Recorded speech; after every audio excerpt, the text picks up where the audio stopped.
Bueno, en la unidad 1 analizamos el libro Geopolítica y Geoeconomía en el proceso globalizador, este libro comienza describiendo cómo los tratados de 1648, conocidos como la Paz de Westfalia, ponen fin a la Guerra de los 30 años, la cual se origina cuando el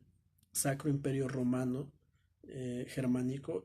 trata de imponer la religión católica sobre aquellas regiones que eran protestantes. Cabe señalar que la Paz de Westfalia forma parte de este conjunto de acontecimientos, personajes y fenómenos que ponen fin a la Edad Media y dan comienzo a la Edad Moderna. Todo esto tiene un impacto en las relaciones internacionales porque incorporan el concepto de soberanía, el cual es entendido como el poder perpetuo sobre el territorio y la población y que está solamente limitado por la ley natural, la ley de Dios y aquellos acuerdos firmados o por firmarse. La geopolítica es descrita por Yves Lacoste como la lucha de influencias en un territorio dado y trata de explicar cómo las situaciones políticas, económicas y sociales influyen en esta lucha por el poder, mientras que la geoeconomía es descrita por Pascual Lorot como estas estrategias de orden comercial conducentes a adquirir ciertas tecnologías clave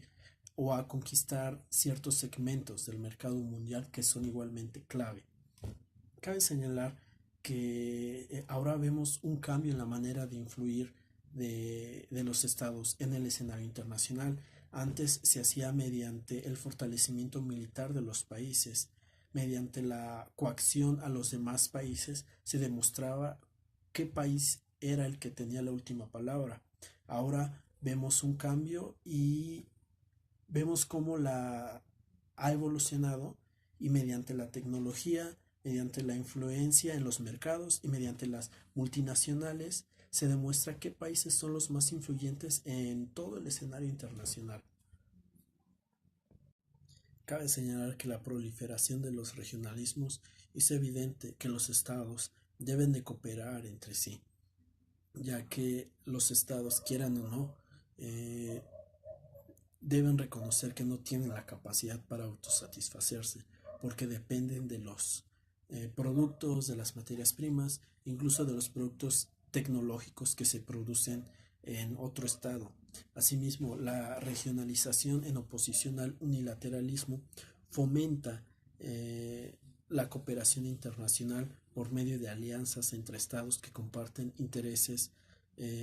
sistemas políticos o sistemas económicos, y con el fin de la Guerra Fría concluye este sistema bipolar y se pasa a un sistema multipolar en el cual los estados tienen un mayor campo de acción. Bueno, en la unidad 2 estudiamos el libro Estados Unidos contra el mundo, Trump y la nueva geopolítica.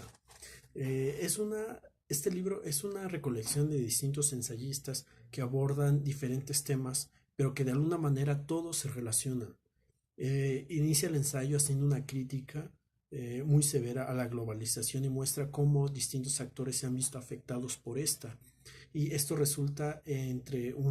da como resultado un enfrentamiento entre globalistas y americanistas. Cabe señalar que Trump rompe con todo lo que hasta ese entonces se había formado por parte de la clase política tradicional. Él no está a favor del neoliberalismo, y detrás de él hay una gran cantidad de personas que concuerdan con sus ideas, y son esa clase de personas que se han visto perjudicadas por la apertura del mercado, por los tratados firmados, como el Telecán, el TPP,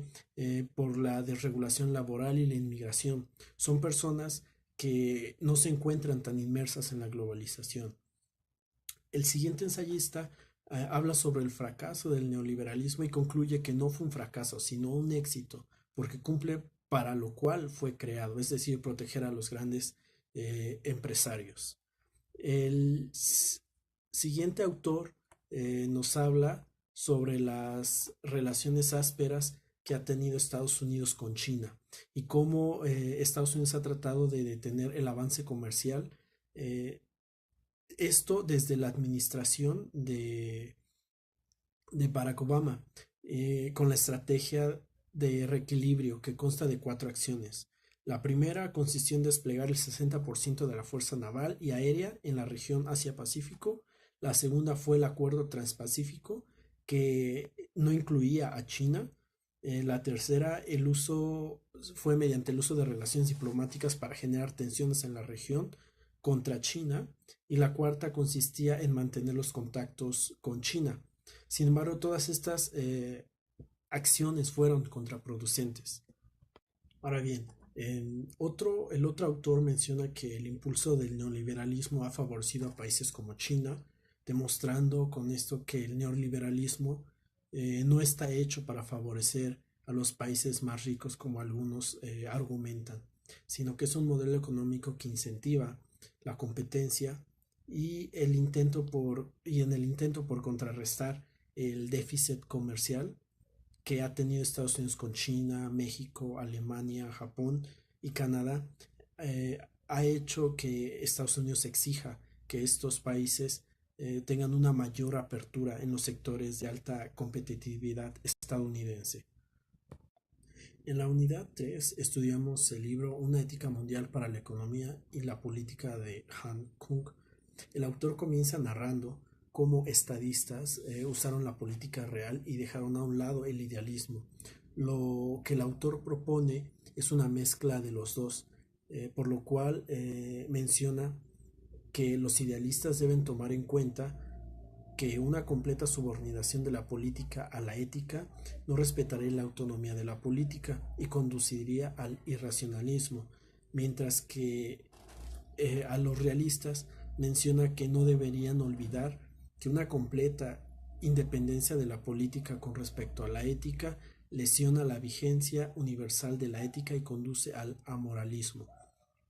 Enseguida menciona que detrás de los tratados internacionales debe existir un respaldo de peso que vaya más allá de lo que hay en el papel escrito, es decir, debe existir en los firmantes, en el gobierno, en las personas, una actitud ética en la cual ellos crean,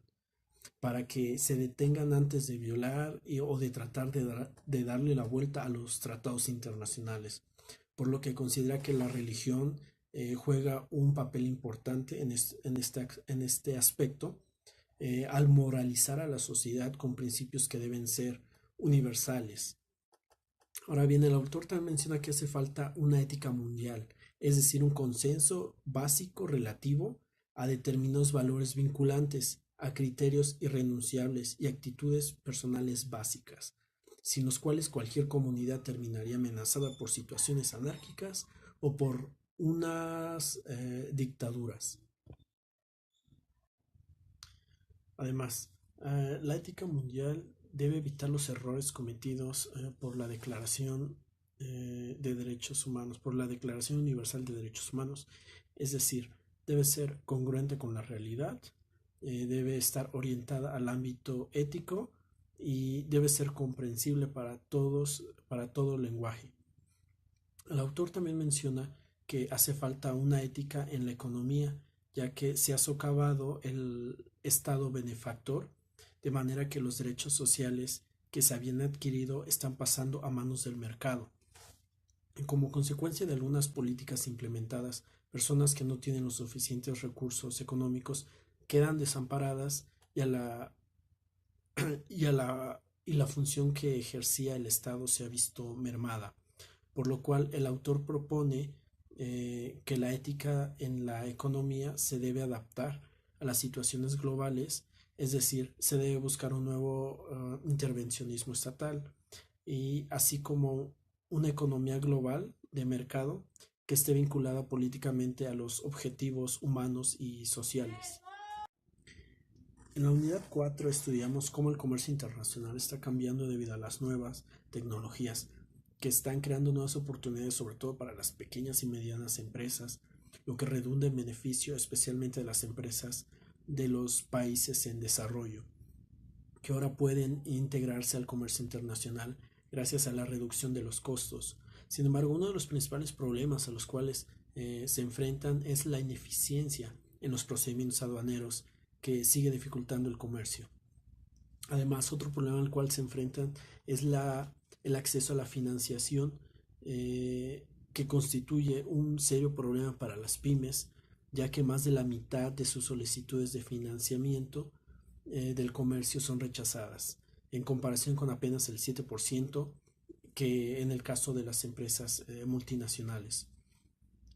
En respuesta a todos estos cambios, muchos gobiernos, tanto de los países en desarrollo como de los países desarrollados, están realizando importantes inversiones en capital humano a través de actividades de formación y desarrollo de competencia con el objetivo de facilitar la adopción y utilización efectiva de nuevas tecnologías digitales.